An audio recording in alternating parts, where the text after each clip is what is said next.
That night, I made a decision that would change everything.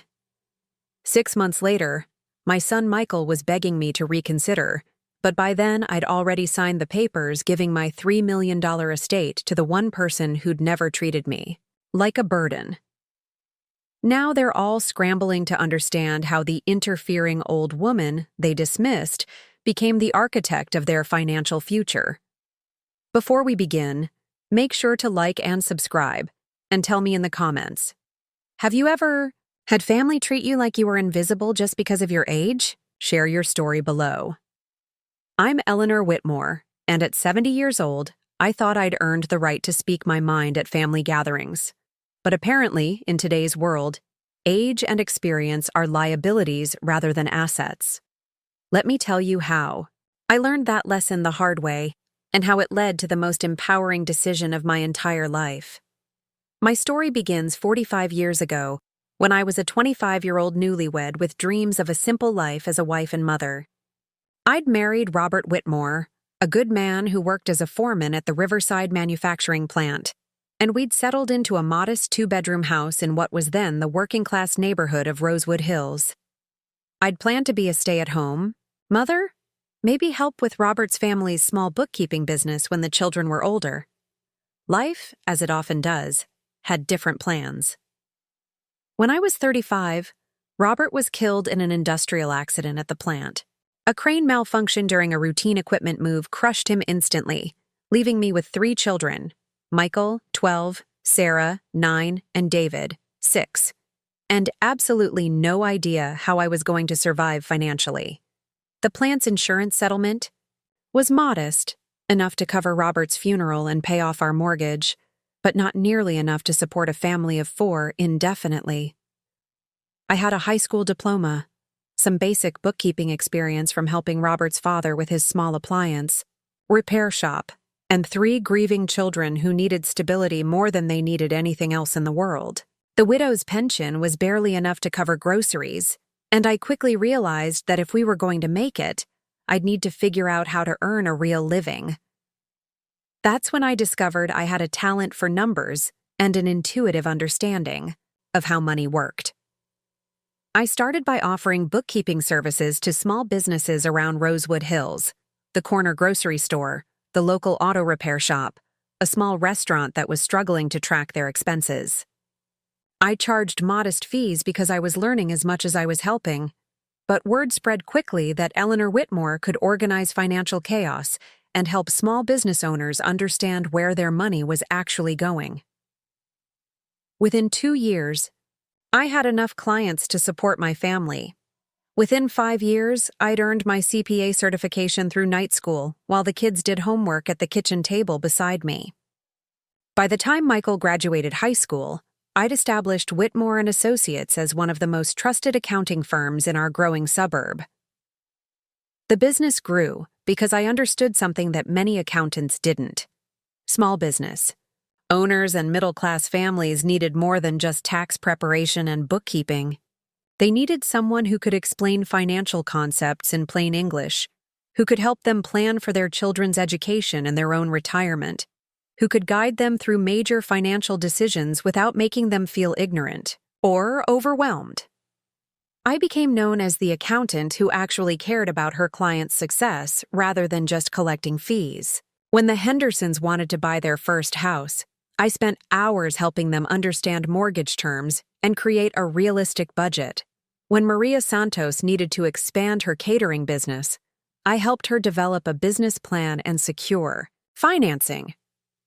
When the Patels were planning for their daughter's medical school expenses, I created an investment strategy that made their dreams achievable. My client list grew to include not just individuals and small businesses, but affluent families who needed comprehensive financial planning and portfolio management. I learned about stocks, bonds, real estate investment, tax strategies, and wealth preservation techniques. I studied market trends, analyzed investment opportunities, and developed expertise that allowed me to help my clients build and protect substantial assets. More importantly, I practiced what I preached. every dollar I earned was carefully managed, invested, and allocated according to the same principles I taught my clients. I bought rental properties in up-and-coming neighborhoods, diversified my investment portfolio, and built multiple income streams that provided security for my family and growing wealth for our future. The small house in Rosewood Hills where Robert and I had started our marriage became the foundation of a real estate portfolio.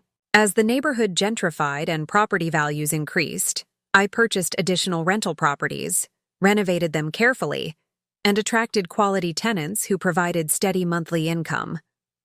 I bought stocks in companies I understood, bonds that provided steady returns, and mutual funds that offered growth potential with managed risk. By the time I turned 50, Whitmore and Associates was managing portfolios for dozens of wealthy families, and my personal net worth had reached the seven-figure range.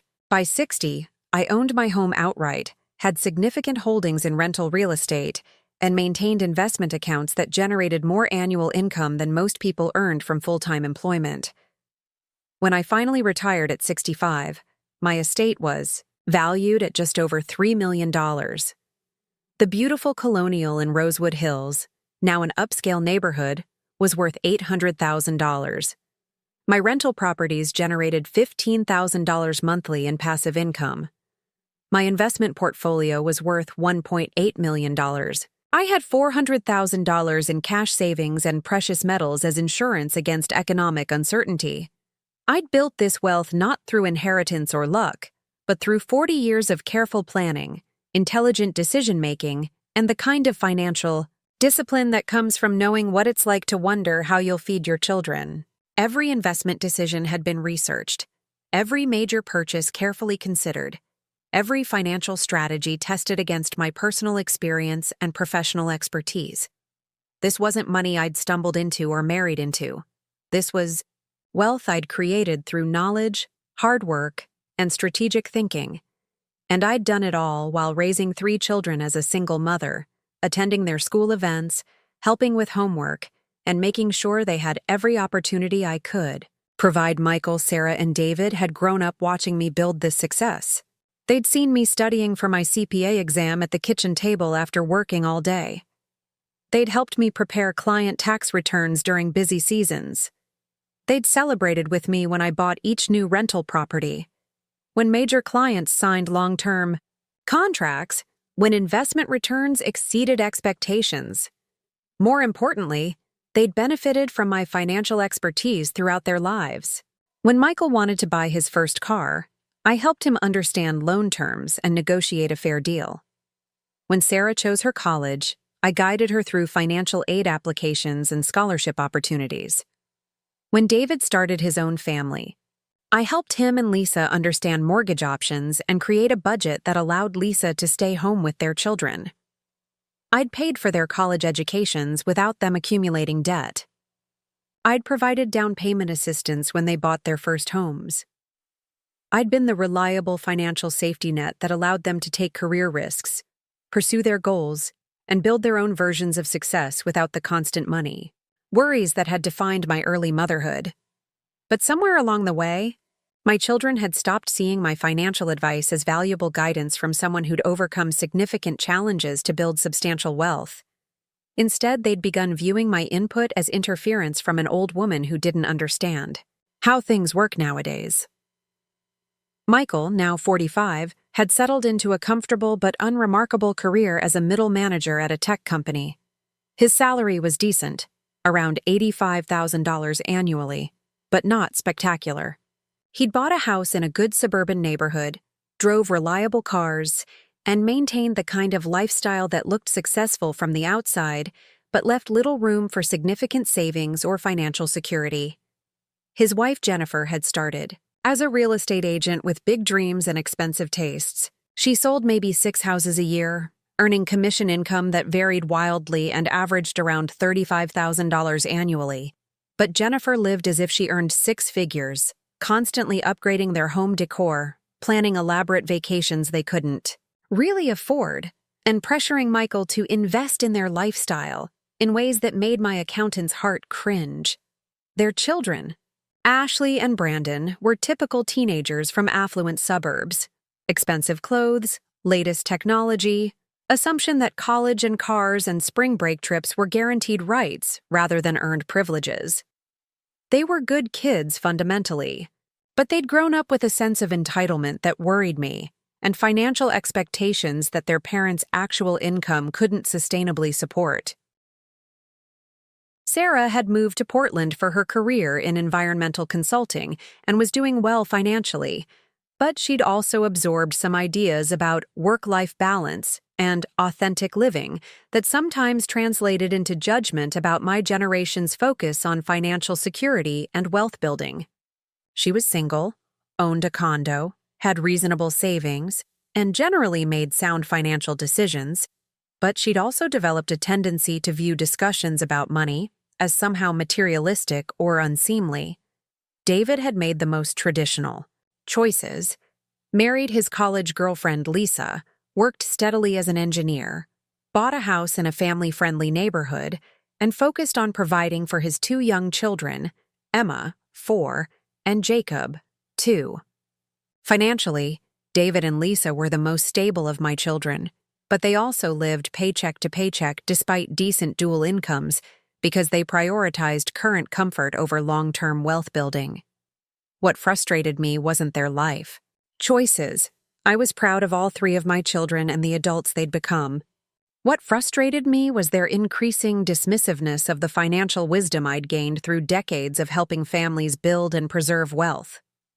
When I suggested strategies that could help them achieve their goals more effectively, I was being controlling. When I offered to share knowledge that could save them money or increase their security, I was interfering in their business. The irony was painful. They were happy to accept my financial help when they needed it, but they resented my financial advice when it might actually prevent them from needing help in the first place. When Michael's transmission failed, he'd called me for the $3,500 repair bill without hesitation. When Jennifer wanted granite countertops, she'd hinted about the cost until I offered to contribute to their kitchen renovation. When Ashley needed a laptop for school, Grandma Eleanor's credit card was suddenly very important. But suggest that maybe they should establish an emergency fund before planning their next vacation? Mom, we don't need lectures about money management. Mention that Jennifer's spending habits might be creating financial stress? Eleanor, every generation has different values about work and lifestyle. Offer to help them understand investment, options that could secure their children's college funds. We've got this handled, and we don't need input from someone who doesn't understand modern financial planning. The cognitive dissonance was staggering. I was simultaneously the generous mother whose financial help they appreciated, and the outdated nuisance whose financial expertise they dismissed. I was old-fashioned when I suggested budgeting strategies, but very useful when they needed money for unexpected expenses. My business success was admirable in the abstract, but my specific knowledge about wealth building was somehow irrelevant to their modern lives. This dynamic had been building for years, but it came to a head 6 months ago at what should have been a joyful celebration of my 70th birthday. I'd planned a dinner at Chez Laurent, one of the finest restaurants in our area, because I wanted to mark this milestone with the people I loved most. At 70, I felt grateful for my health, proud of what I'd accomplished, and excited about the legacy I'd built for my family's future. I'd invited all 3 of my children and their families. Sarah had flown in from Portland, which meant a lot to me since cross-country travel wasn't easy for her budget. David and Lisa were driving up with little Emma and Jacob, despite the challenge of managing toddlers in a fancy restaurant. Michael's family lived locally, so I'd assumed they'd be the easiest to coordinate with. The evening started with small disappointments that should have warned me about bigger problems ahead. Michael and Jennifer arrived 25 minutes late without calling to explain the delay. When they finally appeared, Jennifer immediately complained that the restaurant was too formal and wondered why we couldn't have just had a casual family dinner at home. Ashley and Brandon had brought their phones despite my explicit request for a device-free family celebration, And they spent the first 30 minutes texting and checking social media instead of participating in conversation. I tried to keep things light and pleasant, asking about work and school and family activities. Sarah shared stories about her latest environmental consulting project. David talked about Emma's progress in preschool and Jacob's latest toddler adventures. I thought we were having the kind of multi-generational conversation that makes family gatherings special. That's when Ashley mentioned that she'd been accepted to 3 different colleges but was having trouble deciding which one to attend. Northwestern, UC Berkeley, and Georgetown had all offered her admission, and she was weighing the pros and cons of each option. As her grandmother, who'd spent 4 decades helping families navigate major financial decisions, I was naturally interested in her thought process. "That's wonderful, Ashley," I said with genuine enthusiasm. "All 3 are excellent schools. Have you and your parents had a chance to compare the financial aid packages and understand what the total costs would be for each option?" I thought this was a perfectly reasonable question. College expenses were often a family's largest financial commitment after housing, and the debt burden could affect a young person's career choices for decades. As someone who'd helped dozens of families plan for education expenses, I knew that understanding the complete financial picture was crucial for making an informed decision. But Ashley just shrugged and said, "I guess my parents are handling all that stuff. I'm more focused on the academic programs and campus culture." Michael's face immediately darkened, and Jennifer shot him a look that clearly communicated her irritation. I recognized the expression. It was the same look she got whenever I said anything that could be interpreted as questioning their parenting or financial management. "Mom," Michael said in the carefully controlled tone he used when he was trying not to argue in public, "we've got Ashley's college situation completely handled. The financial details are between us and her, and we don't need input from anyone else about how to manage our family's education planning." I was taken aback by the defensive response to what I'd intended as a supportive question. "I wasn't trying to interfere, Michael.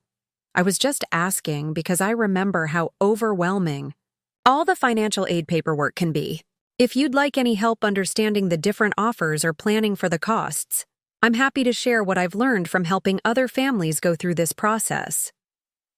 "That's exactly what we're talking about," Jennifer interrupted, her voice carrying the sharp edge it always had when she was building up to say something hurtful. "You automatically assume that we need your help, that we can't handle our own family's decisions without guidance from someone who doesn't understand how college admissions work in 2024. The implications stung. As if my decades of experience helping families with financial planning was irrelevant because I was old. As if the fact that I'd successfully navigated college planning for 3 children and dozens of clients somehow didn't apply to current situations.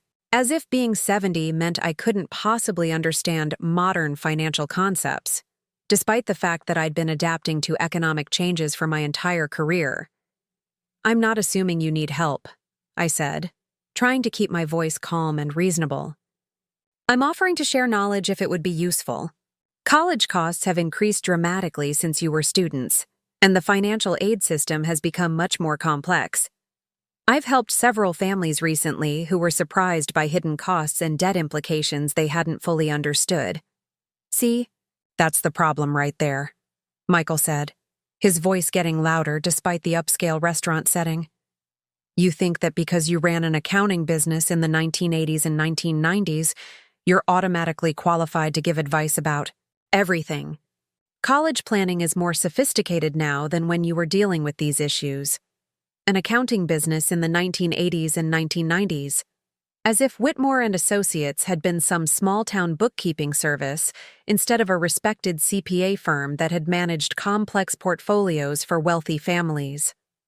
As if I'd stopped learning and adapting when I turned 60, as if my professional expertise had an expiration date that coincided with my retirement. Michael, I've been a licensed CPA for over 30 years, and I managed investment portfolios until I retired 5 years ago," I said, my voice still calm but with an edge of irritation creeping in. "I'm not talking about college admission strategies. I'm talking about financial planning. which is my area of professional expertise. But if you prefer to handle everything independently, that's certainly your choice. That's when Michael said the words that changed everything between us forever. Mom, you need to understand something. You're 70 years old. You're from a completely different generation, and you don't understand how things work in the modern world. We appreciate everything you've done for our family over the years, but you need to accept that we're adults who can make our own decisions about our own lives. You're old. You need to stay out of our lives and let us handle our own affairs without constant interference from someone who doesn't understand current realities. The restaurant seemed to go completely silent around our table, though I'm sure the other diners continued their conversations. Sarah looked absolutely shocked and opened her mouth to argue, but Michael held up his hand to stop her before she could speak. I'm not trying to be cruel, he continued, his voice taking on the patronizing tone adults use with difficult children. I'm being honest about a problem that's been building for years. Mom has always had control issues, and it's gotten worse as she's gotten older. She can't accept that we're capable adults who don't need her input on every decision we make. We can't live our lives constantly accommodating her need to be involved in matters that don't concern her. Jennifer nodded approvingly, clearly pleased that Michael was finally standing up to his controlling mother. It's hard to have these conversations, but Michael's absolutely right. Eleanor, you raised your children and lived your life.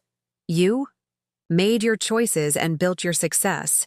Now it's our turn to raise our children and live our lives. We need to do that without constant input and judgment from someone who doesn't understand how families operate in 2024. I looked around the table at the faces of my family, the people I'd sacrificed for, worried about, and loved unconditionally for decades. Sarah was furious and clearly wanted to defend me, but she was outnumbered and visiting from 3,000 miles away. David looked deeply uncomfortable, but wasn't going to challenge his older brother in public, especially with his small children present. Ashley and Brandon were still staring at their phones, probably embarrassed by the adult conflict, but not invested enough to engage with it. Lisa, David's wife, was focused on keeping Emma and Jacob quiet and entertained, clearly wanting to stay out of family drama that didn't directly involve her. The little ones were the only people at the table who seemed genuinely happy to be there, completely oblivious to the tension surrounding them. But it was the expression on Michael's face that broke my heart completely. Not anger or frustration, which I could have understood and argued with. Instead, I saw cold, calculated dismissal. He'd made a conscious decision that his mother's opinions, experience, and feelings were inconvenient obstacles to his preferred way of living. I wasn't a person deserving of respect or consideration. I was a problem to be managed and contained. The woman who'd worked 2 jobs to pay for his college education was now too old to understand modern financial planning. The mother who'd built a successful business from nothing was somehow unqualified to offer guidance about wealth building. The grandmother who'd provided financial safety nets for his entire adult life was being told that her knowledge and experience were unwanted burdens. You know what, Michael? I said quietly, my voice steady despite the crushing pain in my chest. You're absolutely right. You are adults, and you can certainly handle your own affairs without any input from me. I apologize for offering unwanted advice and for assuming that my experience might be valuable to people I care about. I placed my napkin carefully on the table, stood up slowly, and looked at each of them one final time. Thank you all for coming to my birthday dinner. I hope you enjoy the rest of your evening, and I hope everything works out exactly as you've planned. Then I walked out of Chez Laurent with as much dignity as I could manage, got into my car, and drove home to my empty house in Rosewood Hills. I sat in my kitchen, the same kitchen where I'd studied for my CPA exam while my children did homework, where I'd planned investment strategies that built our family's wealth, where I'd celebrated every milestone and worried through every challenge of their growing up years. And for the first time since Robert's death 45 years earlier, I felt completely alone. But I wasn't alone, I realized. There was someone who'd never made me feel like a burden, never dismissed my opinions as irrelevant, never treated my age as a disqualification for having valuable thoughts and feelings. Someone who'd been trying to tell me for months that I deserved better treatment than I was accepting from people who took my love for granted. I walked to my address book and found the phone number I'd been meaning to call for weeks. Catherine Rodriguez, my nurse, had become much more than a healthcare provider over the past 2 years. She'd become the daughter I'd always wanted, attentive, respectful, genuinely interested in my stories and advice, consistently kind in ways that reminded me what it felt like to be valued rather than tolerated. Catherine had been encouraging me to reconsider my relationship with my family for months, gently pointing out that people who truly loved me wouldn't consistently dismiss my feelings and expertise. She'd been urging me to think about what I really wanted my legacy to be, and whether leaving my wealth to people who didn't respect my wisdom was the best way to honor the work I'd done to build that wealth. That night, I called Catherine and asked if she'd like to have coffee the following morning. I told her I had some important decisions to make about my future, and I wanted to discuss them with someone who actually valued my judgment and cared about my well-being. Michael thought he was establishing boundaries and asserting his independence. Instead, he'd shown me exactly where my own boundaries needed to be drawn. He'd made it clear that my love and support were welcome, but my opinions and experience were not. He'd demonstrated that he saw me as a convenient resource rather than a respected family member, and he'd given me the clarity I needed to make the most important financial decision of my life. Because if my own son could dismiss me as too old to understand modern realities, maybe it was time for him to learn some very old-fashioned lessons about consequences, respect, and the difference between entitled expectations and earned inheritance. The next morning, I woke up in my empty house with a clarity I hadn't felt in years. The pain from Michael's words was still there, sharp and immediate, but underneath it was something I hadn't experienced since Robert's death 45 years ago. The absolute certainty that my life was about to change in ways I couldn't yet imagine. I made coffee in the kitchen where I'd raised 3 children, managed a business, and built a fortune, and I called Catherine Rodriguez at exactly 8 a.m. Catherine had been my nurse for 2 years, but calling her my nurse barely captured the relationship we'd developed. She was so much more than a healthcare provider. She'd become my confidant, my advisor, and the closest thing to a daughter I'd ever had. "Mrs. Whitmore," Catherine answered on the second ring, her voice carrying the warmth that had drawn me to her from our very first meeting. "How was your birthday dinner last night? I've been thinking about you." The fact that she remembered and cared enough to ask brought tears to my eyes immediately. When had anyone in my family last asked how I was feeling about something that mattered to me? When had Michael or Jennifer ever shown genuine interest in my emotional well-being rather than just my financial utility? "Catherine, could you come over for coffee this morning?" I asked, my voice steadier than I felt. "I need to talk to someone I trust about some important decisions, and you're the only person I know who actually listens to what I have to say." "Of course," she said immediately. "I'll be there in an hour. Are you all right? You sound different." "I'm more all right than I've been in years," I said, surprising myself with the truth of that statement. "I'll explain everything when you get here." While I waited for Catherine, I sat in my living room looking at the family photos that covered every surface. Graduations, weddings, holidays, birthdays spanning decades. Michael's high school graduation, where I'd cried with pride as he walked across the stage as valedictorian. Sarah's wedding in Portland, where I'd flown out to help with planning despite the expense.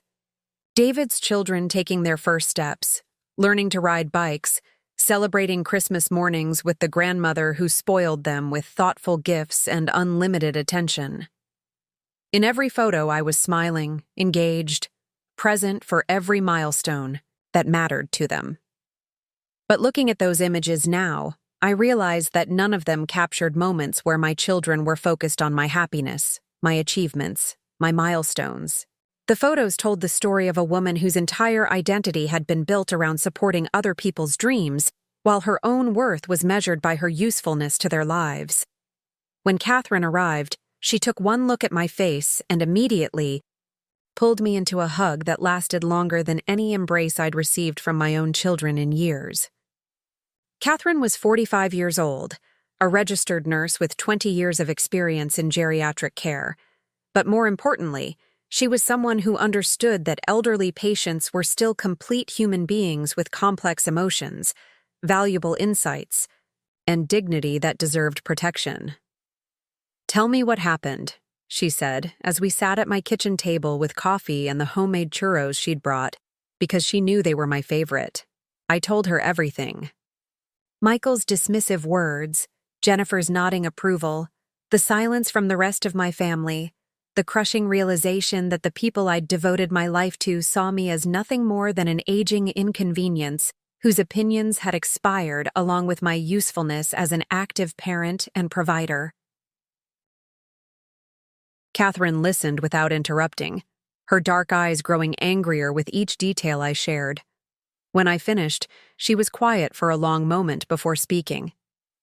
"Mrs. Whitmore," she said finally, using the formal address that somehow conveyed more respect than my own children's casual, "Mom, I have to tell you something I've been wanting to say for months. The way your family treats you is not normal, and it's not acceptable." She leaned forward, her voice carrying the authority of someone who'd spent 2 decades observing family dynamics in healthcare settings. "I work with elderly clients every day, and I see the full spectrum of how adult children relate to their aging parents. Some families are genuinely loving and respectful. Some are neglectful or absent. But your situation is different, and it's been bothering me for a long time." Catherine paused to sip her coffee, organizing her thoughts in the careful way that made her such an effective healthcare professional. "Your son doesn't treat you like someone who's old and needs accommodation. He treats you like someone whose opinions and feelings don't matter because you're old. There's a huge difference. A loving adult child might worry about their parents' physical limitations or cognitive changes, but they don't dismiss their parents' lifetime of knowledge and experience as irrelevant. They don't make their parent feel like a burden for having thoughts and feelings about family decisions." The validation of what I'd been sensing but couldn't quite articulate hit me like a physical relief. I've been wondering if I really was being too controlling, if maybe I didn't understand how much things had changed. "No," Catherine said firmly. "Mrs. Whitmore, I've watched you make decisions about your health care, your finances, your daily life for 2 years. You're sharp as a tack. You're well-informed about current events. You understand modern technology better than most people your age. Your mind is absolutely fine, and your experience is valuable. The problem isn't that you're out of touch. The problem is that your family has decided your age disqualifies you from having opinions they need to consider." She stood up and began pacing around my kitchen, her professional composure giving way to personal indignation on my behalf. "Do you know what I see when I look at your relationship with your children? I see a successful, intelligent woman who built a business, raised 3 kids alone, accumulated significant wealth through smart planning, and continues to offer valuable guidance based on decades of real-world experience. And I see adult children who've decided that accepting your financial help doesn't obligate them to show you basic respect or consideration." Catherine turned to face me directly. "They want your money, but they don't want your wisdom. They want your support, but they don't want your input.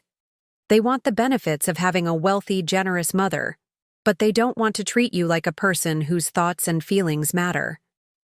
The accuracy of her assessment was both painful and liberating. "So what do I do?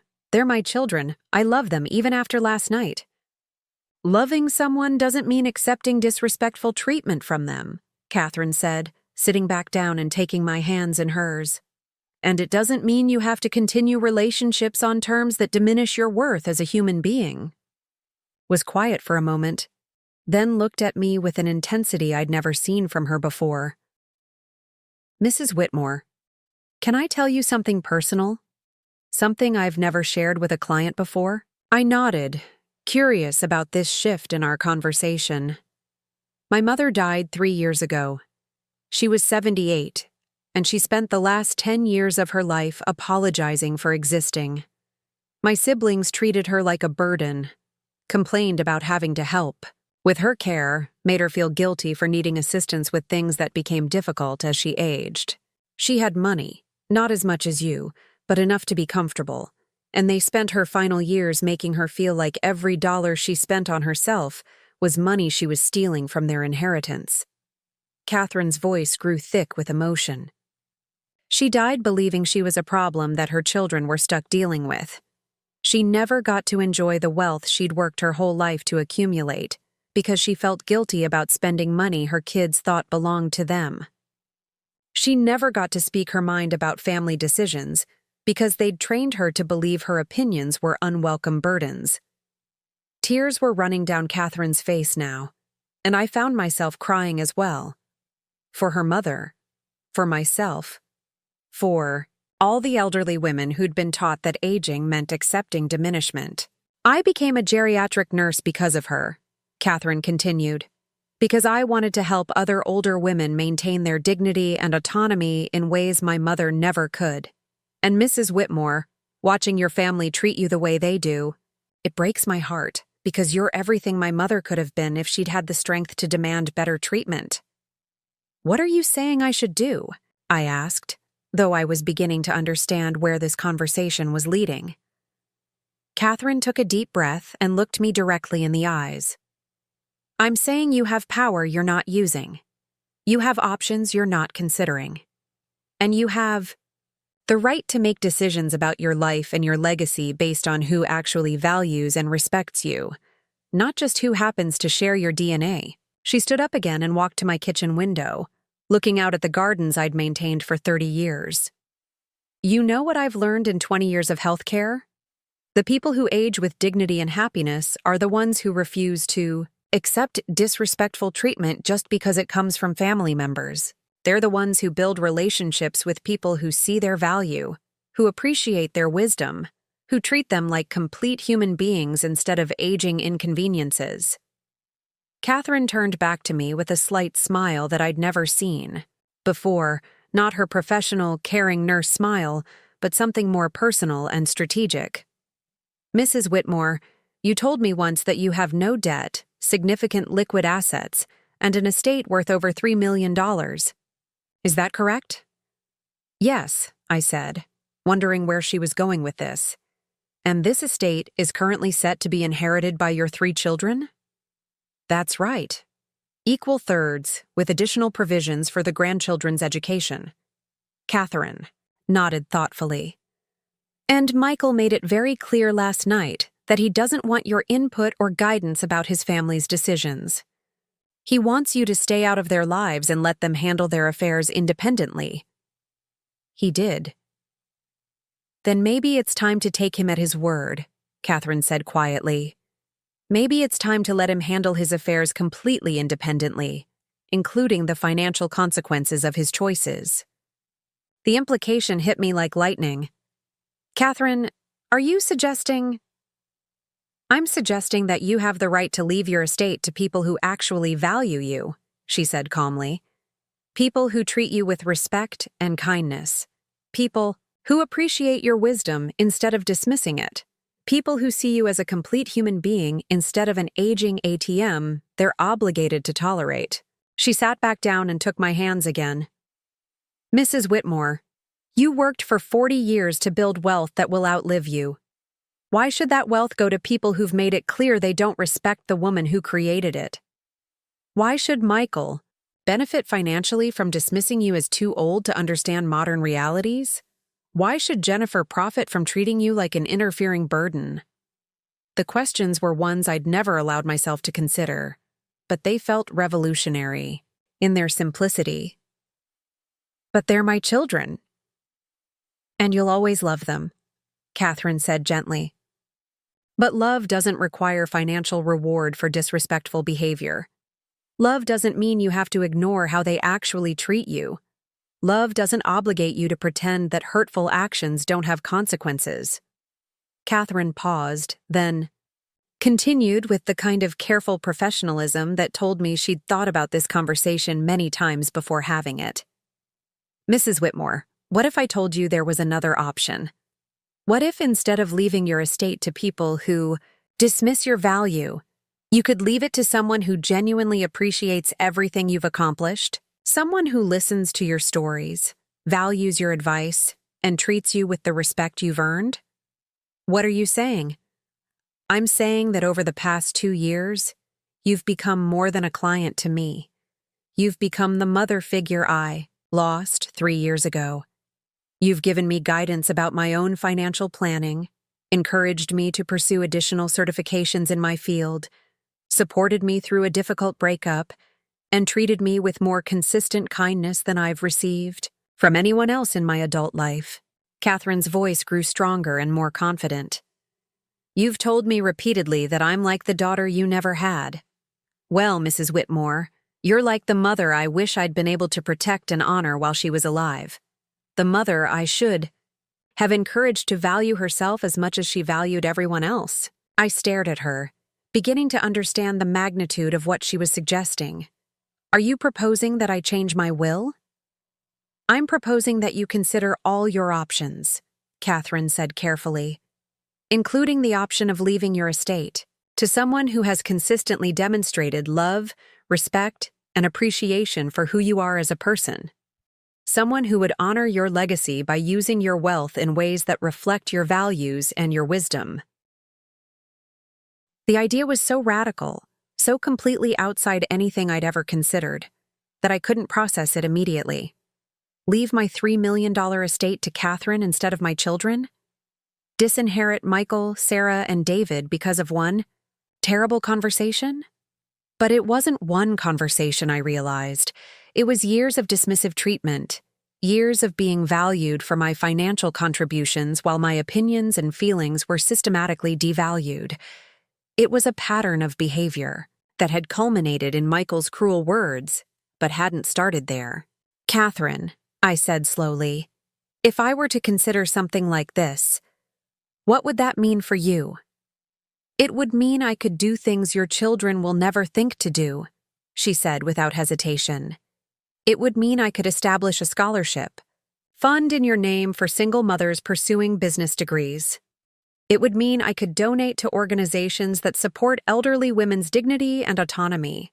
It would mean I could invest your wealth in ways that create positive change in the world, the way you did when you were actively managing your business. Catherine's eyes lit up with genuine enthusiasm as she continued. Mrs. Whitmore, imagine if your legacy wasn't just money passed down to people who took your generosity for granted. Imagine if your legacy was a foundation that helped other women achieve the kind of success you built, or programs that ensured elderly people were treated with respect instead of being dismissed as burdens. The vision she was painting was compelling, in ways I hadn't anticipated. My wealth could become a force for positive change instead of just an inheritance that would allow my children to live more comfortably, while continuing to dismiss the woman who'd made their comfort possible. But what about Michael and Sarah and David? I asked. What about the grandchildren? What about them? Catherine asked gently. Michael made it very clear that he doesn't want your involvement in his life. He's 45 years old with a decent job and no debt because you paid for his education. Sarah is successful in her career and financially stable. David is doing well and has never depended on your money for his daily expenses. None of them are struggling or in need of financial rescue. She was right.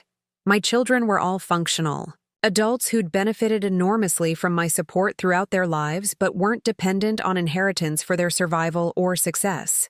As for the grandchildren, Catherine continued, Ashley is intelligent and capable.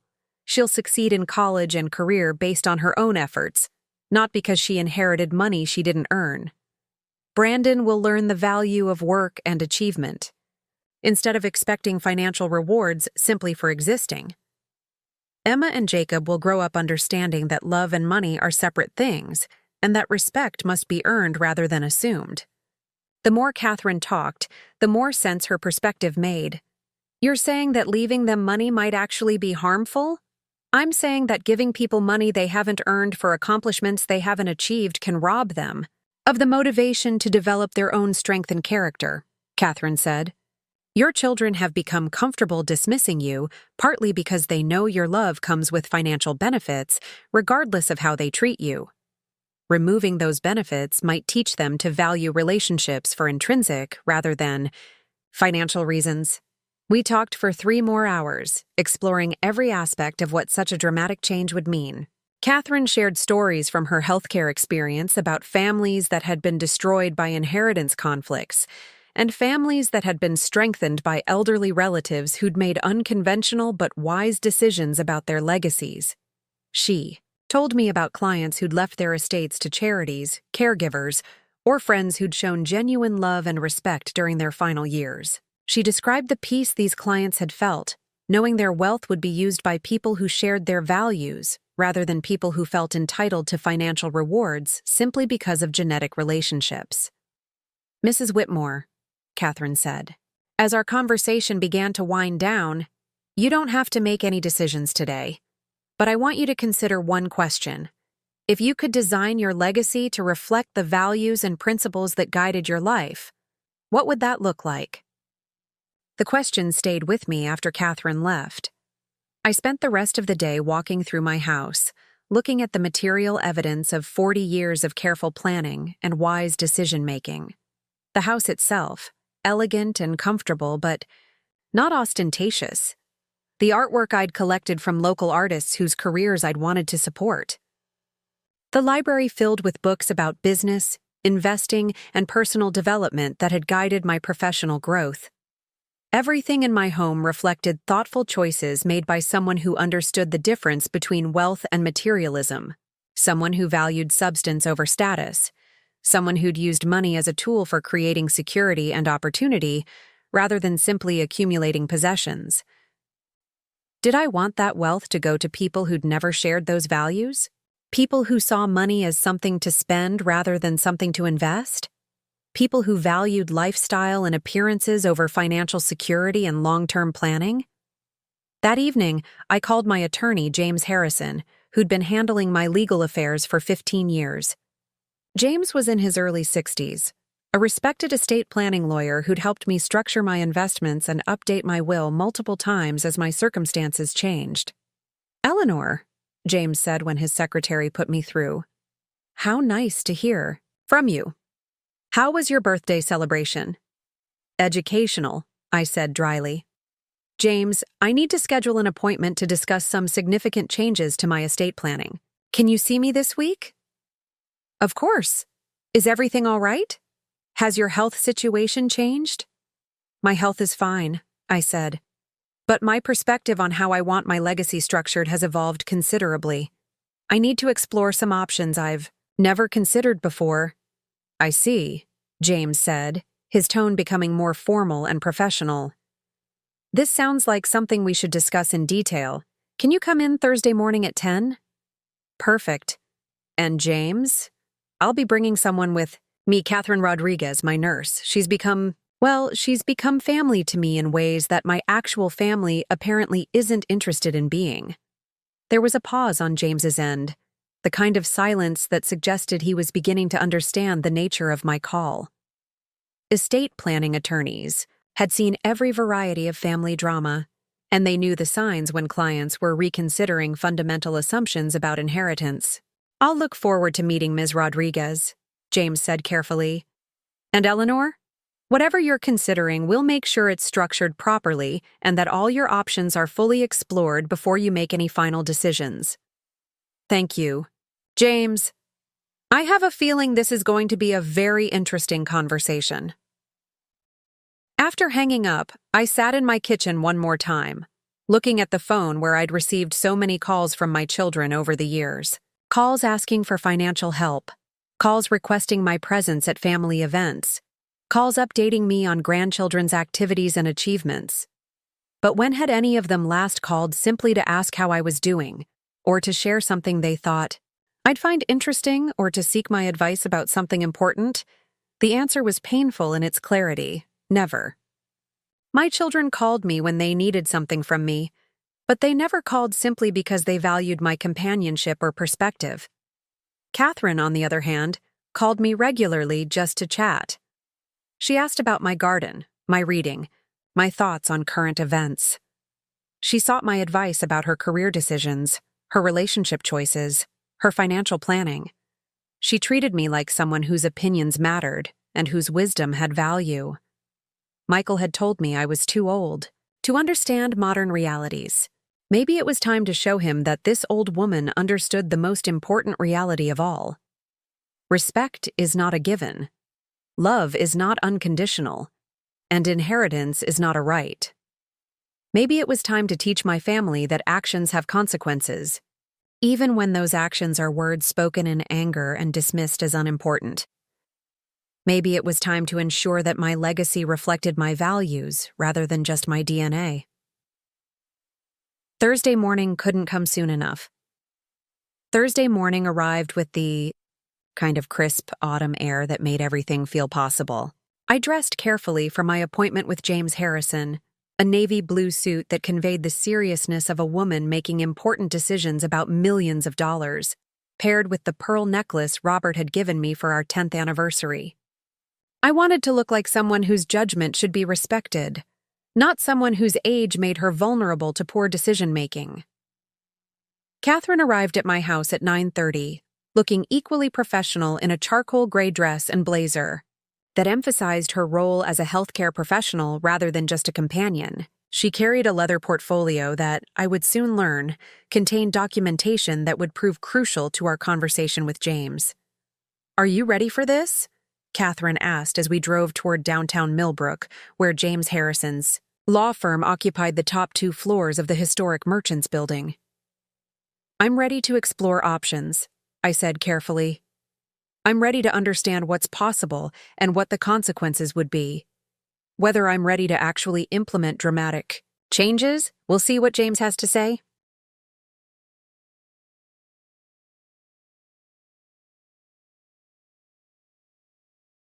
Harrison, Blackwood, and Associates had been handling my legal affairs since I'd first needed sophisticated estate planning 15 years earlier. James Harrison was a partner in his early 60s who specialized in complex estate planning for high net worth individuals. He'd seen every variety of family drama, inheritance dispute, and unconventional bequest decision that wealthy families could produce. The law firm's offices reflected the kind of understated elegance that successful attorneys cultivated. Mahogany paneling, Persian rugs, law books that were actually read rather than just displayed for effect. James's personal office overlooked the town square where I'd first opened Whitmore and Associates 40 years earlier, a coincidence that felt symbolically appropriate for the conversation we were about to have. "Eleanor," James said as his secretary showed us into his office. "It's wonderful to see you again. And you must be Catherine Rodriguez. Eleanor mentioned that you've become an important part of her life." Catherine shook James's hand with the confidence of someone accustomed to professional interactions. "Thank you for including me in this meeting, Mr. Harrison. Mrs. Whitmore has become very important to me as well, and I want to make sure her interests are fully protected in whatever decisions she makes." James gestured for us to sit in the comfortable chairs arranged around a small conference table near his office windows. He'd already pulled my file, and I could see the current version of my will, a 23-page document that reflected years of careful planning and multiple revisions as my estate had grown and my family's circumstances had changed. "Eleanor, before we begin, I want to make sure I understand the nature of this appointment," James said, settling into his chair with the careful attention of someone preparing for a complex legal discussion. "You mentioned wanting to explore significant changes to your estate planning. Can you help me understand what's prompted this reconsideration?" I took a deep breath and told James everything: the pattern of dismissive treatment from my children, the escalating conflicts over my attempts to offer financial guidance, the devastating conversation at my birthday dinner when Michael had explicitly told me I was too old to have opinions worth considering about family decisions. James listened without interrupting, occasionally making notes, his expression growing, more serious as I described the dynamics that had led me to question whether my current estate plan reflected my actual values and relationships. "I see," James said when I finished. "And Catherine, what's your perspective on this situation?" Catherine opened her portfolio and removed several documents. "Mr. Harrison, I've been working in geriatric healthcare for 20 years, and I've seen how family dynamics around aging parents can become toxic when adult children begin viewing their parents primarily as sources of inheritance, rather than human beings deserving of respect." She handed James a letter printed on official letterhead from Riverside Medical Group, where she'd worked for the past 8 years. "This is a character reference from my supervisor, Dr. Margaret Chen, attesting to my professional reputation and ethical standards. I want you to understand that my relationship with Mrs. Whitmore isn't some scheme to manipulate a vulnerable elderly client. It's a genuine friendship that's developed because we share similar values and perspectives." James read the letter carefully, his eyebrows rising slightly, as he absorbed Dr. Chen's glowing assessment of Catherine's professional competence and personal integrity. "Dr. Chen speaks very highly of your clinical skills and your advocacy for elderly patients' rights and dignity. Mrs. Whitmore isn't just a client to me," Catherine continued. "She's become a mentor and friend who's helped me understand financial planning, encouraged my professional development, and treated me with more consistent respect and kindness than I've received from my own extended family since my mother died." Catherine handed James another document. "This is a financial statement showing my current assets and debts. I want you to understand that I'm not someone in financial distress who might be trying to take advantage of a wealthy elderly woman. I own my own home, have substantial savings, and earn a good living from my nursing practice." James studied Catherine's financial statement, and I could see him processing the information. Catherine owned a modest but well-maintained house worth about $180,000, had $85,000 in savings and retirement accounts, and carried no debt except her mortgage. She was clearly someone who managed money responsibly and lived within her means. Exactly the kind of person who could be trusted with significant financial responsibility. "Catherine, these documents suggest that you're financially stable and professionally respected," James said. "But I need to ask directly, are you encouraging Mrs. Whitmore to change her will in ways that would benefit you financially?" "Yes," Catherine said without hesitation, "but not for the reasons you might assume." The directness of her answer surprised both James and me. I'd expected her to be more diplomatic in addressing the obvious question about her motivations. "Let me explain," Catherine continued. "Mrs. Whitmore's current will leaves her estate to 3 adult children who have made it clear that they don't respect her wisdom, don't value her opinions, and see her primarily as a source of financial support rather than a person whose thoughts and feelings matter. They want her money, but they don't want her guidance. They accept her generosity, but they dismiss her expertise." Catherine leaned forward, her voice carrying the passion of someone speaking about a cause she truly believed in. "I'm encouraging Mrs. Whitmore to consider leaving her estate to someone who actually values her as a complete human being. Someone who listens to her advice, respects her experience, and treats her with the dignity she's earned through 40 years of building wealth and raising children and contributing to her community." James nodded slowly. "And you believe you're that person?" "I know I am," Catherine said with quiet confidence. "Over the past 2 years, Mrs. Whitmore has become the mother figure I lost when my own mother died. She's given me guidance about financial planning, encouraged me to pursue additional certifications in my field, supported me through personal challenges, and consistently treated me with kindness and respect." Catherine pulled out another document, a detailed plan she'd apparently been working on for some time. "If Mrs. Whitmore chooses to leave her estate to me, I wouldn't simply inherit the money and live comfortably. I would use her wealth to create a lasting legacy that reflects her values and honors the work she did to build that wealth." She handed the plan to James, who began reading with obvious interest. I propose establishing the Eleanor Whitmore Foundation for women's financial empowerment, which would provide scholarships for single mothers pursuing business degrees, fund financial literacy programs for elderly women, and support organizations that advocate for seniors' rights and dignity. The detail and thoughtfulness of Catherine's plan took my breath away. She'd obviously been thinking about this possibility for weeks or months, developing a vision for how my wealth could create positive change in the world rather than simply making my already comfortable children more comfortable. Additionally, Catherine continued, I would maintain the family's rental properties as income-generating assets, but I would use the proceeds to fund ongoing charitable work rather than personal lifestyle enhancement.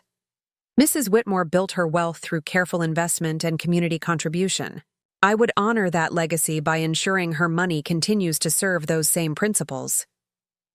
James was quiet for several minutes, reading through Catherine's detailed proposal. When he finally looked up, his expression had shifted from professional caution to genuine interest. Catherine, this is quite impressive, he said. You've clearly put considerable thought into how you would handle the responsibilities that would come with inheriting a substantial estate. But Eleanor, I need to make sure you understand the implications of what you're considering. James turned to face me directly.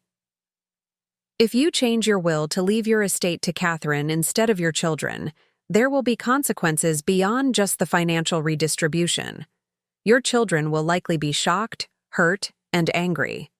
They may challenge the will in court, claiming you were manipulated or that you lacked the mental capacity to make such a decision. Could they succeed in overturning my will? I asked. Unlikely, given your obvious mental competence and the detailed documentation we would create about your decision-making process, James said. But they could create expensive legal battles. That would consume time, money, and emotional energy. They could also cut off contact with you entirely, meaning you might not see your grandchildren again. The possibility of losing access to Ashley, Brandon, Emma, and Jacob was painful to consider. Despite my conflicts with their parents, I loved my grandchildren and had hoped to remain part of their lives as they grew up. On the other hand, James continued, you have the absolute legal right to leave your estate to anyone you choose, for any reasons you consider valid. If you believe your children don't appreciate your generosity and don't treat you with appropriate respect, those are legitimate grounds for reconsidering how you want your wealth distributed after your death. James leaned back in his chair, assuming the thoughtful posture of someone preparing to offer comprehensive legal advice. Let me outline your options as I see them. He pulled out a legal pad and began sketching a basic diagram. Option 1. You leave your current will unchanged. Your children inherit equal shares of your estate. They use the money as they see fit. And you hope that receiving substantial inheritances somehow teaches them to value the woman who made those inheritances. Possible. What do you think the likelihood of that outcome would be? I asked. James's expression suggested he'd seen this scenario play out many times before. In my experience, people who take someone's generosity for granted while that person is alive tend to take inherited wealth for granted as well. Inheritance rarely changes fundamental character traits or relationship dynamics. He made another note on his pad. Option 2. You modify your current will to include conditions that require your children to demonstrate specific behaviors or meet certain criteria before receiving their inheritances. For example, you could require them to complete financial literacy courses, volunteer with organizations that serve elderly populations, or write detailed letters explaining what they learned from your example and how they plan to honor your legacy. The idea of conditional inheritance was intriguing. Could that actually work? It's legally possible, James said, but enforcement can be complicated, and it often creates resentment rather than genuine appreciation. People who comply with inheritance conditions to receive money rarely develop authentic gratitude or understanding through that process. James made a third note. Option 3. You restructure your estate to leave modest amounts to your children, enough to show that you still care about them, but not enough to make them wealthy. and you leave the majority of your estate to Catherine and the foundation she's proposed. What would constitute modest amounts? I asked. That's entirely up to you, James said. Some clients in similar situations leave children amounts equal to what they've already provided over the years. So if you've given Michael $50,000 in financial help throughout his adult life, you might leave him $50,000 in your will as well. Others leave token amounts like $5,000 or $10,000 with letters explaining that the children have already benefited substantially from their parents' wealth during the parents' lifetime. Catherine had been listening to this legal discussion without comment, but now she spoke up. Mrs. Whitmore, there's another consideration that Mr. Harrison hasn't mentioned yet. How do you want to handle this decision in terms of timing? Do you want to keep your estate plan changes secret until after your death? Or do you want your family to know about the changes while you're still alive? James nodded approvingly. That's an excellent question, Catherine. Eleanor, some clients prefer to keep will changes confidential so they can observe their family's natural behavior without the influence of changed inheritance expectations. Others prefer to inform their children about the changes so the children have an opportunity to modify their behavior and potentially earn their way back into a more substantial inheritance. The strategic implications of timing were complex. If I told Michael about the will changes, he might suddenly become more respectful and attentive. But would that represent genuine character growth or just manipulative behavior motivated by financial self-interest? If I kept the changes secret, I'd know that any improved treatment was authentic, but I'd also miss the opportunity to see whether my children were capable of learning and growth when faced with real consequences for their actions. What do you recommend? I asked James. Based on what you've told me about your family dynamics, I'd suggest a hybrid approach, James said. We create the new will immediately, with the bulk of your estate going to Catherine and the foundation, and modest amounts going to your children. We document your decision-making process thoroughly to prevent successful legal challenges. Then, we give your family a limited opportunity to demonstrate changed behavior. James began sketching out a timeline on his legal pad. You could inform them about the will changes in 3 months, giving them notice that their inheritances have been dramatically reduced because of their treatment of you, but offering them the possibility of earning restoration to your original will if they demonstrate sustained, genuine respect and appreciation over a significant period, say, 2 years. The idea of giving my children a chance to earn their inheritances through improved behavior appealed to me. It would test whether they were capable of treating me better when they understood that their financial future depended on it, and it would give me the satisfaction of seeing them work to rebuild relationships they'd damaged through neglect and dismissiveness. What would happen if I died during that 2-year testing period? I asked. We would structure the will so that your estate disposition would depend on their behavior up to the point of your death, James explained. If they'd demonstrated sustained improvement, they could inherit according to your original intentions. If they continued treating you poorly, Catherine would inherit as planned. It gives them motivation to change while protecting your right to reward or withhold inheritances based on how they actually treat you. Catherine was taking notes on everything, James said, but she looked up with a slight smile. I like this approach because it puts the power back in Mrs. Whitmore's hands. Instead of her having to accept poor treatment because family is family, her children would have to earn their inheritances by demonstrating that they actually value her as a person. James spent the next hour walking us through the specific legal mechanisms that would be required to implement this strategy.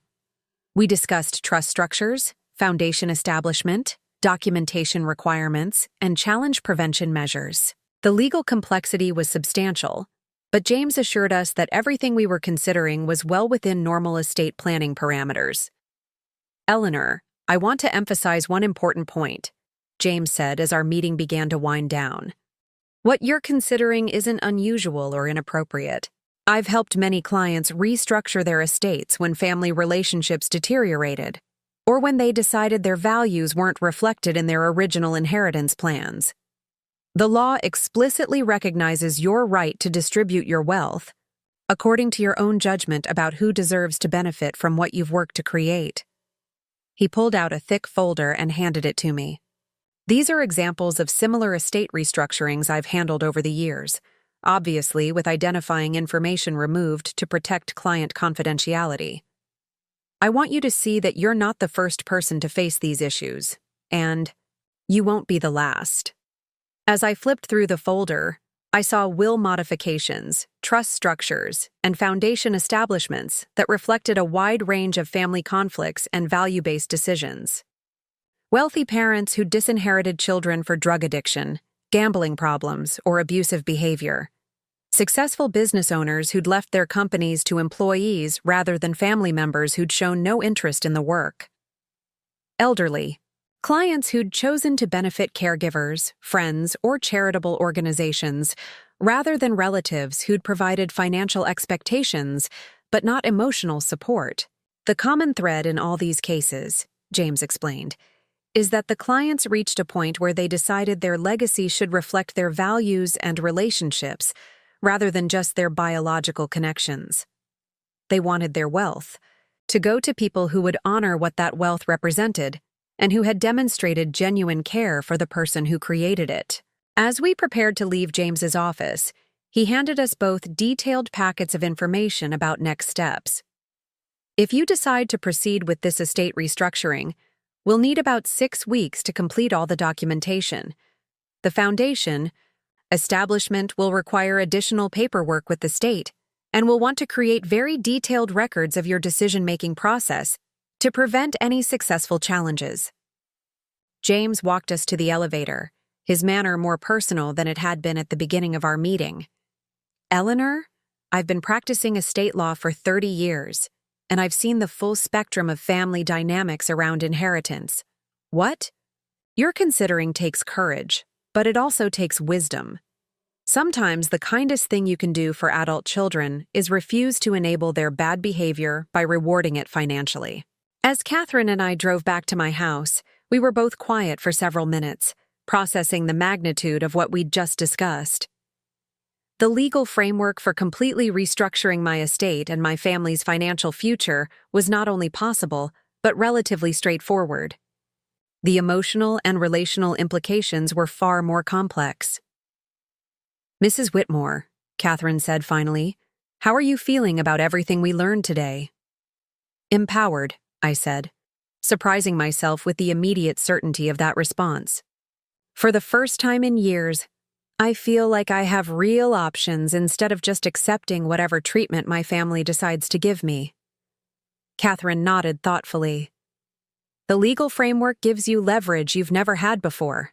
Instead of hoping your children will choose to treat you better, you can create incentives that make better treatment worth their while. Are you comfortable with the idea that you might not inherit anything if my children manage to improve their behavior over the next 2 years? I asked. Catherine's answer came without hesitation. Mrs. Whitmore, what I want most is for you to be treated with the respect and love you deserve. If your children figure out how to provide that because they're motivated by inheritance concerns, I'll consider that a victory. The money would be nice, but what really matters to me is seeing you valued appropriately by the people who should love you most. Her response reinforced my growing conviction that Catherine genuinely cared about my well-being rather than just my wealth. Someone focused primarily on financial gain would have been less enthusiastic about giving my children opportunities to earn their inheritances back. That evening, I sat in my study with James's information packets spread across the desk where I'd made countless financial decisions over the past 30 years. The parallels between this choice and the investment decisions that had built my wealth were striking. In both cases, I was evaluating potential returns based on demonstrated performance, allocating resources to maximize positive outcomes, and refusing to let emotions override strategic judgment. When I'd invested in real estate, I'd chosen properties in neighborhoods where I could see evidence of growth potential and responsible development.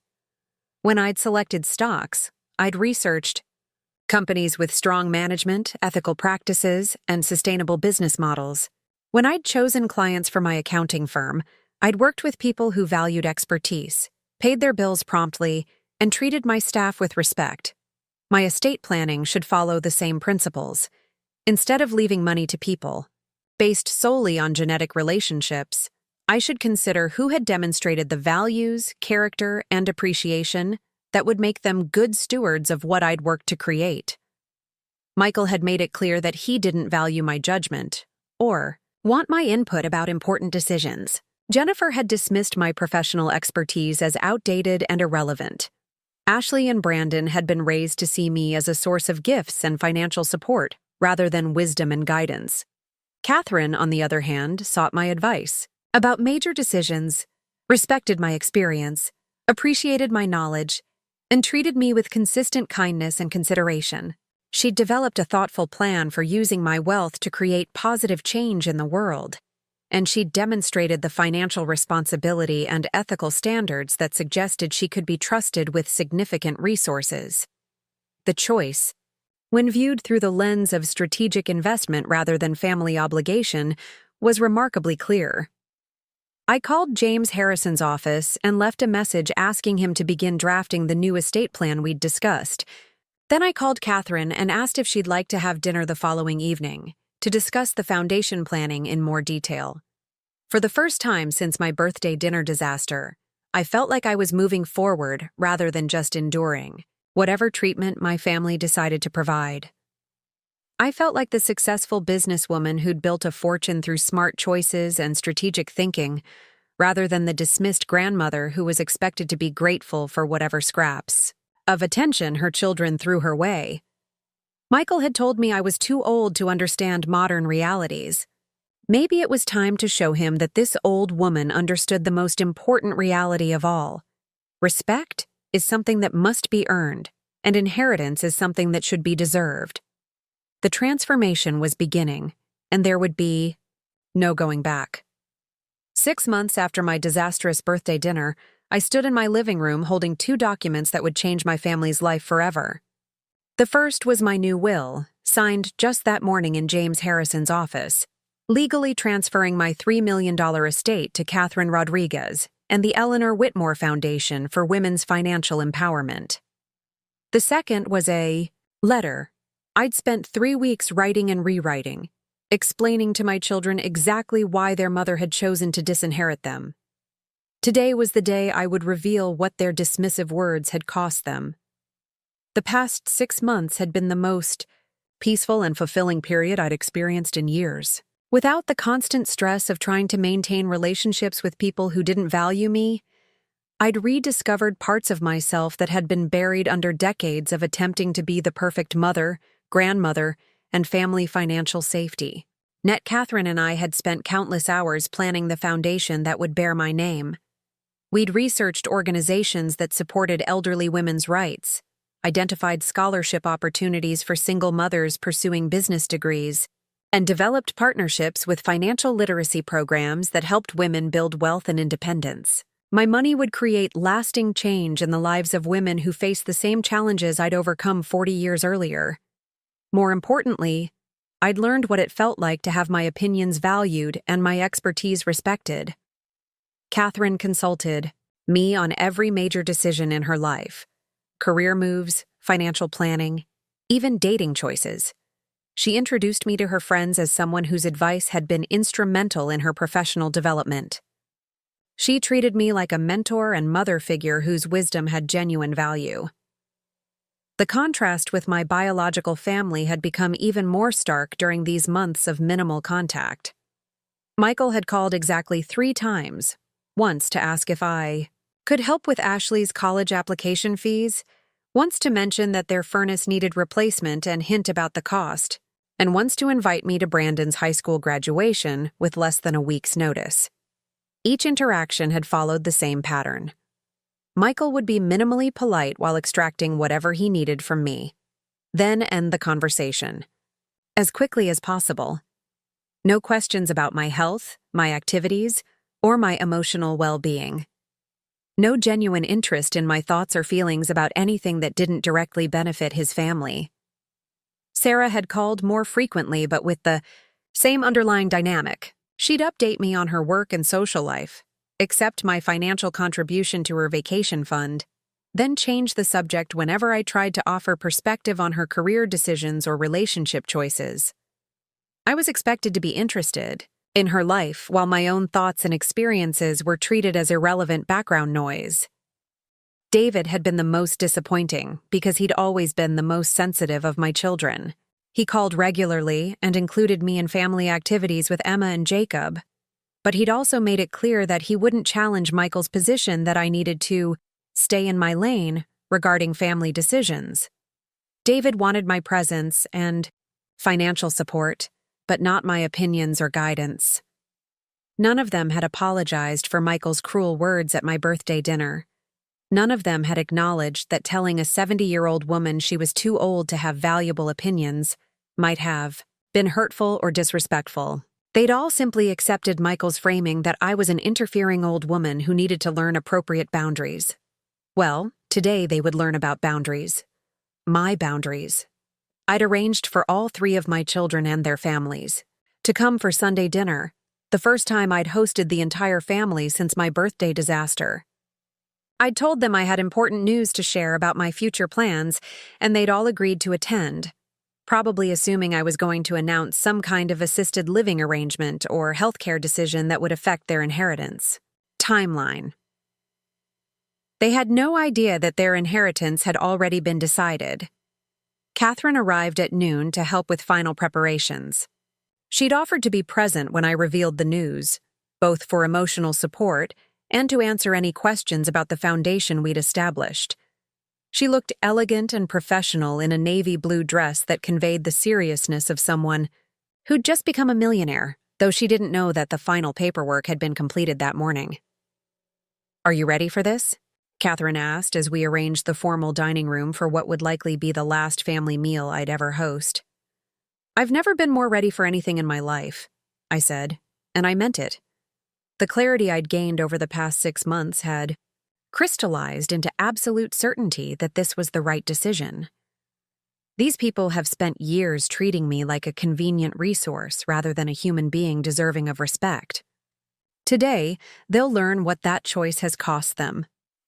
We prepared a meal that reflected 40 years of family traditions: pot roast with vegetables, homemade rolls, the green bean casserole that had been requested at every holiday gathering, apple pie made from fruit I'd grown in my own garden.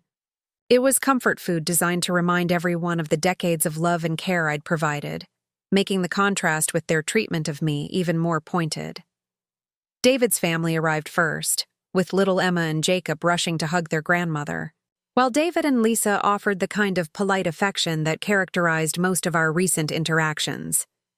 Emma, now 5, immediately began telling me about her kindergarten activities with the enthusiasm of a child who still saw her grandmother as someone interesting and important. Jacob, 3, climbed into my lap with the unconscious trust of someone who'd never been treated as anything other than precious and valuable. The irony wasn't lost on me that the youngest family members were the only ones who still treated me with genuine affection and interest. Sarah arrived alone, having flown in from Portland specifically for this dinner. She seemed more subdued than usual, perhaps sensing that something significant was about to happen. Over the past months, I'd noticed that Sarah had begun to question the family dynamic more than her brothers, occasionally making comments about Michael's dismissive attitude or wondering aloud whether I was being treated fairly. Michael's family arrived last, 20 minutes late as usual, with Ashley complaining about having to miss some social activity for another family dinner, and Brandon clearly annoyed at being separated from his video games.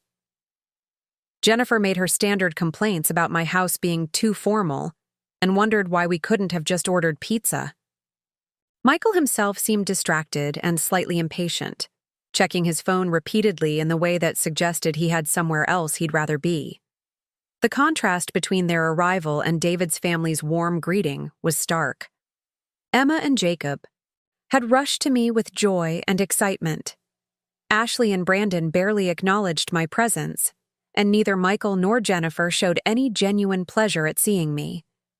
We made small talk during dinner: Ashley's college plans, Brandon's summer, job prospects, Emma's swimming lessons, Jacob's latest vocabulary developments. I asked questions and showed interest in their activities, while noting that none of them reciprocated by asking about my life, my health, or my activities during the month since we'd last gathered. When I mentioned that Catherine and I had been spending a lot of time together, working on some exciting projects, Michael's response was telling. "That's nice, Mom. It's good that you have someone to keep you busy." Someone to keep me busy. As if my life were empty space that needed to be filled, rather than a collection of meaningful activities and relationships that I'd chosen because they brought me joy and fulfillment. After we'd finished dinner and cleared the table, I asked everyone to join me in the living room for the important announcement I'd promised to share. Catherine excused herself to the kitchen, giving me privacy for the initial revelation while remaining close enough to join the conversation when I needed her support. "Before I begin," I said, standing in front of the fireplace where family photos chronicled decades of holidays, graduations, and celebrations, "I want all of you to know that what I'm about to tell you isn't a decision I've made lightly or quickly. It's the result of months of careful consideration about what kind of legacy I want to leave and who has demonstrated the values and character that deserve to benefit from the wealth I've spent 40 years building." The seriousness of my tone got everyone's attention. Even Ashley and Brandon looked up from their phones, sensing that something important was happening. 6 months ago, at my 70th birthday dinner, Michael told me that I was too old to have valuable opinions about modern life. He told me I needed to stay out of your lives and stop offering guidance based on my decades of experience building a business, raising children, and managing money. Several of you agreed with him, and none of you defended me. Michael shifted uncomfortably in his chair, probably realizing that his birthday dinner comments were about to have consequences he hadn't anticipated. That conversation made me realize that while you're all happy to accept my financial help when you need it, you don't actually respect me as a person whose thoughts and feelings matter. You want my money, but you don't want my wisdom. You want my support, but you don't want my input. You want the benefits of having a wealthy mother, but you don't want to treat me with the courtesy and consideration that wealth represents. Sarah opened her mouth to speak, but I held up my hand to stop her. "I'm not finished." I walked to the side table where I'd placed my new will and Catherine's foundation documents. "I've spent the past 6 months working with my attorney and with Catherine to restructure my estate in ways that reflect my actual values and relationships, rather than just my biological connections." The room went very quiet. Even the children seemed to sense that something significant was happening. "As of this morning, my will has been changed to leave the bulk of my estate, approximately $2.8 million, to Catherine Rodriguez and the Eleanor Whitmore Foundation for Women's Financial Empowerment." The silence that followed was profound. Michael's face went white, then red, as he processed what I'd just said. Jennifer's mouth fell open in shock. David looked like someone had punched him in the stomach. Sarah stared at me with an expression of disbelief and growing understanding. "Each of you will inherit exactly $15,000, I continued calmly. "Enough to show that you're still my children and that I still care about you, but not. Enough to make you wealthy based on money you've done nothing to earn and wisdom you've chosen not to value." Michael found his voice first, though it came out as more of a strangled shout than normal speech. "Mom, you can't be serious. You can't. Leave everything to some nurse you've known for 2 years instead of your own children." "I can, and I have," I said firmly.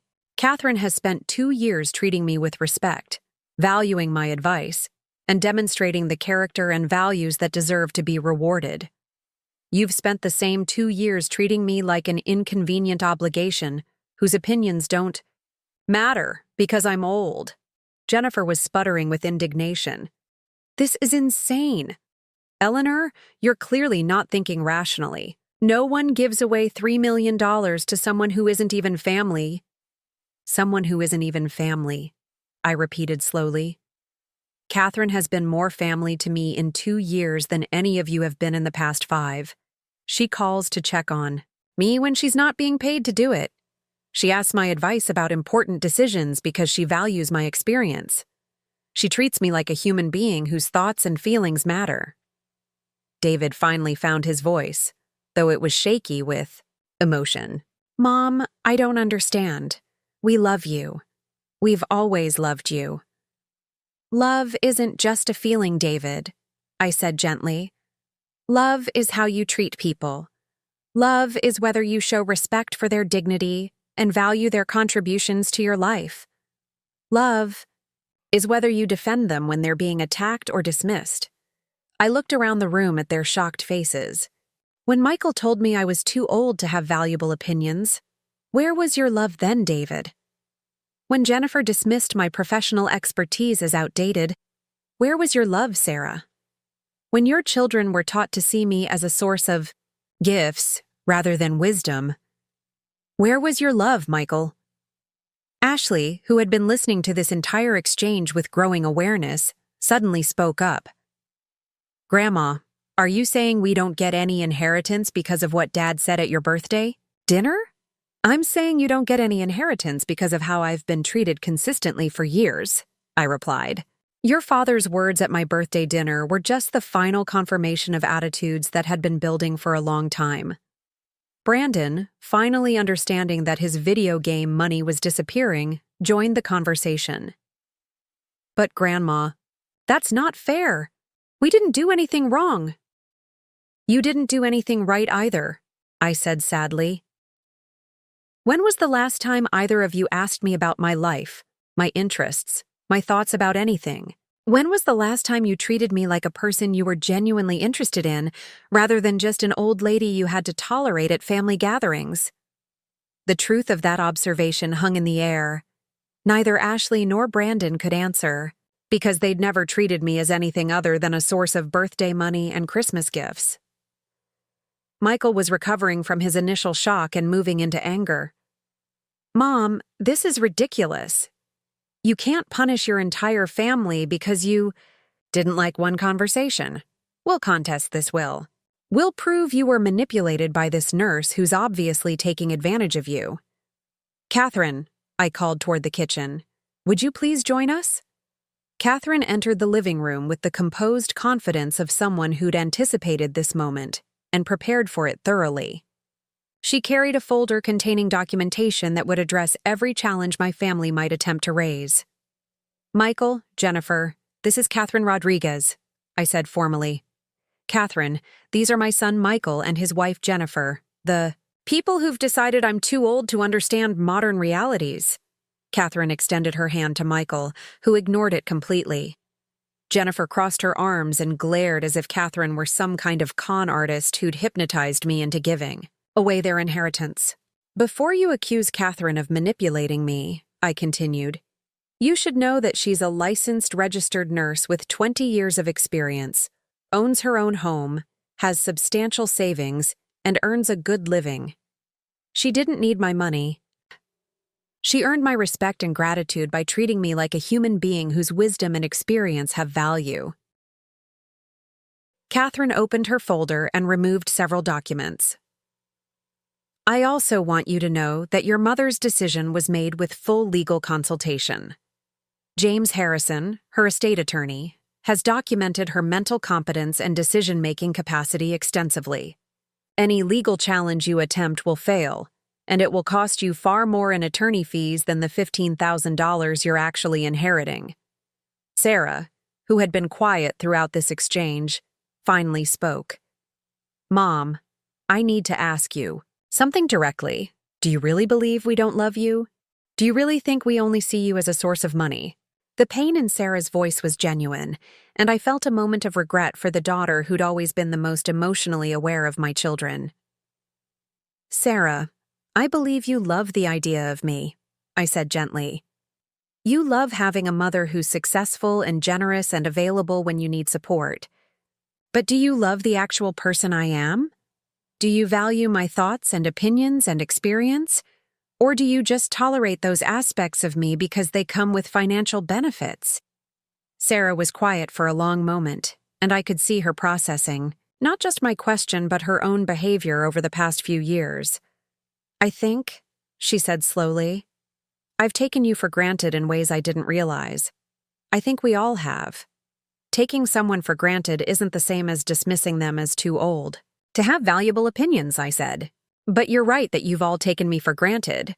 You've assumed my love and support would always be available regardless of how you treated me. Michael was pacing now, his anger building as he processed the magnitude of what he'd lost. This is unbelievable. Mom, we're talking about $3 million. You can't give away our inheritance to some stranger because your feelings were hurt. Your inheritance? I repeated. Michael, you didn't earn this money. You didn't make the investments, build the business, or create the wealth. This is my money, earned through my work and my decisions. You have no more right to inherit it than any other stranger on the street. But we're your children, Jennifer shouted. Family doesn't abandon family over hurt feelings. You're absolutely right, I said calmly. Family doesn't abandon family, but you abandoned me emotionally years ago. You turned me into nothing more than a convenient bank account with opinions you were obligated to tolerate. You stopped seeing me as a complete human being deserving of respect and consideration. Catherine had been listening to this exchange, without comment, but now she spoke directly to my family. I want all of you to understand something. Your mother didn't make this decision out of spite or hurt feelings. She made it because I've demonstrated the values and character that deserve to benefit from what she's worked to create. Catherine pulled out the foundation documents. The Eleanor Whitmore Foundation will provide scholarships for single mothers pursuing business degrees, fund financial literacy programs for elderly women, and support organizations that advocate for seniors' rights and dignity. Your mother's wealth will create lasting change in the lives of women who face the same challenges she overcame. Instead of going to people who took her generosity for granted, Catherine continued, her money will help women who understand the value of hard work, education, and financial independence. Instead of rewarding people who dismissed her wisdom, her legacy will honor the principles that guided her success. Michael turned on Catherine with pure fury. You manipulative bitch! You've brainwashed my mother into giving you our family's money. Michael, I snapped, my voice carrying the authority of someone who'd spent decades managing difficult people and situations. Do not speak to Catherine that way in my house. She has shown me more respect and kindness in 2 years than you've shown me in the past 5. Catherine remained calm despite Michael's verbal attack. Michael, I understand you're upset about losing money you expected to inherit, but maybe this is an opportunity to ask yourself why your mother felt more valued by a nurse she hired than by the children she raised. The room fell silent again as the truth of Catherine's statement sank in. Why had I felt more appreciated? By someone I paid to provide health care than by the children I'd loved unconditionally for decades. David, who had been struggling with obvious emotional conflict throughout this conversation, finally found his voice. Mom, is there anything we can do? Any way to fix this? The vulnerability in David's question touched my heart. Of all, my children. He seemed the most genuinely distressed by what he was learning about our family dynamics rather than just angry about the money. David, the fact that you're asking that question gives me hope, I said softly. But the time for fixing this was 6 months ago, when Michael told me I was too old to have valuable opinions, and you all either agreed with him or stayed silent. I looked around the room at all of them. The time for fixing this was over the past 5 years, when you could have chosen to treat me with respect instead of taking my love and support for granted. The time for fixing this was every phone call when you could have asked about my well-being instead of just updating me on your needs. But what if we change? Ashley asked, speaking with more maturity than she'd shown all evening. What if we start treating you better? Can you change the will back? The question showed that Ashley was beginning to understand the connection between actions and consequences, which gave me some hope for her future character development. "Ashley, that's a very thoughtful question," I said. "But here's what you need to understand. If you start treating me better because you want to inherit my money, that's not really better treatment. That's manipulation. Real respect and love aren't conditional on financial rewards." Catherine added gently, "Your grandmother deserves to be treated well because she's a person worthy of respect, not because she has money you want to inherit." The conversation continued for another hour, with various family members cycling through denial, anger, bargaining, and eventually something approaching acceptance. Sarah was the first to acknowledge that the family's treatment of me had been problematic, followed eventually by David's admission that he should have defended me more actively over the years. Michael and Jennifer never moved beyond anger and accusations, but that didn't surprise me. They'd been the most egregious in their dismissive treatment, and they had the most to lose financially from my decision. As the evening wound down and my family prepared to leave, the dynamic in the room had fundamentally shifted. I was no longer the accommodating mother who accepted whatever treatment her children chose to provide. I was a woman who demonstrated that disrespect had consequences and that my love and support were gifts to be earned rather than entitlements to be assumed. "Before you all go," I said as they gathered their things, "I want you to understand one final thing. This decision isn't about punishing you. It's about honoring the person I've worked my entire life to become. I built this wealth through principles of hard work, respect for others, and using money as a tool for positive change. I want my legacy to reflect those same principles." Catherine stood beside me as my family filed out of my house, most of them still too shocked to process fully what had happened. Emma and Jacob, too young to understand the adult conflict, hugged me goodbye with their usual enthusiasm. Ashley and Brandon were subdued but managed polite farewells. David hugged me longer than usual, whispering that he loved me and wanted to find a way to rebuild our relationship on better terms. Michael and Jennifer left without saying goodbye. After everyone had gone, Catherine and I sat in my living room, both emotionally exhausted from the confrontation, but also feeling a sense of completion and closure. "How do you feel?" Catherine asked. "Free," I said immediately. "For the first time in years, I feel completely free to be myself, without worrying about whether my thoughts and opinions will be acceptable to people who should have valued them unconditionally." Catherine smiled. "And now what happens?" "Now, we build something beautiful with the foundation," I said. "We help women who face the same challenges I overcame 40 years ago. We create opportunities for people who understand the value of hard work and education. We make sure my money continues to make a positive difference in the world." I looked around my living room, seeing it now as the home of a woman who'd taken control of her own destiny rather than accepting whatever treatment others chose to provide. "And Catherine, thank you for helping me remember that respect isn't optional, that dignity isn't negotiable, and that love without consideration isn't really love at all." 6 months later, Michael called me for the first time since that Sunday dinner. He'd heard through Sarah that I'd been hospitalized briefly for a minor procedure, and he wanted to check on my recovery. His tone was different, more respectful, more genuinely concerned about my well-being than my usefulness to his family. "Mom," he said near the end of our conversation, "I've been thinking a lot about what you said that night, about how we treated you, about what real love and respect look like. I think you were right about some things." "What things?" I asked, curious about his perspective. "I think we took you for granted," he said quietly. "I think we got so comfortable with your love and support that we forgot you were a person who deserved our consideration and respect in return." The admission was more than I'd expected from Michael, and it gave me hope that he might be capable of genuine growth. "Michael, I appreciate you saying that," I said. "It means a lot to know that you've been reflecting on our family dynamics." "Mom, is there any chance I mean, would you consider... He trailed off, unable to finish the question about inheritance restoration. Michael, if you want to rebuild our relationship, I'm open to that, I said gently. But it has to be because you value having me in your life, not because you want access to my money.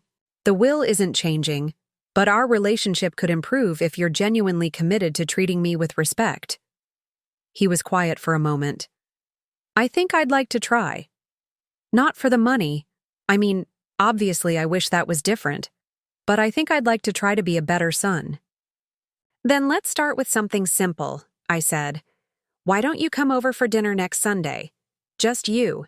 No agenda other than spending time together and talking about things that matter to both of us. I'd like that, Michael said. And for the first time in years, he sounded like the son I'd raised rather than the entitled adult who'd dismissed me as too old to matter.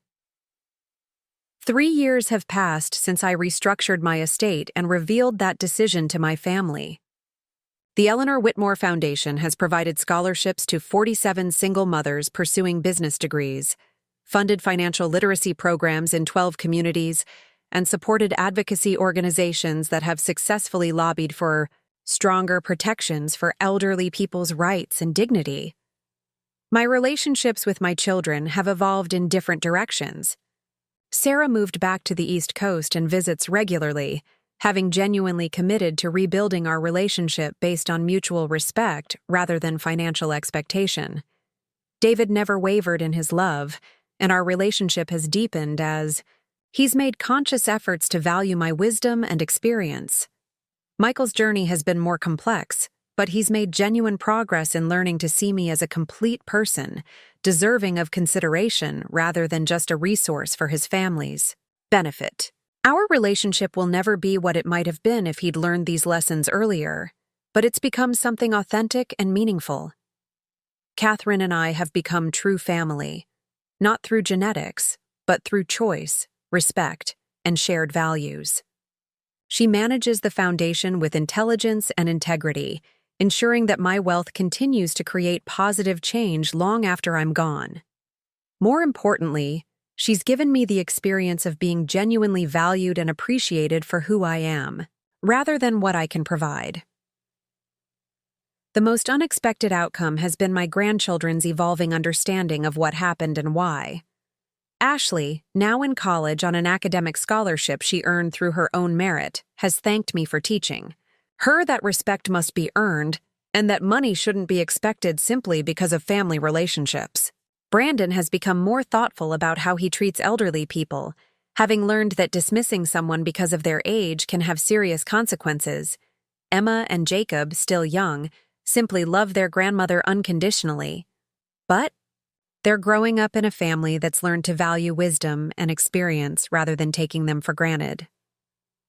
Sometimes people ask me if I regret my decision to disinherit my children in favor of Catherine and the foundation.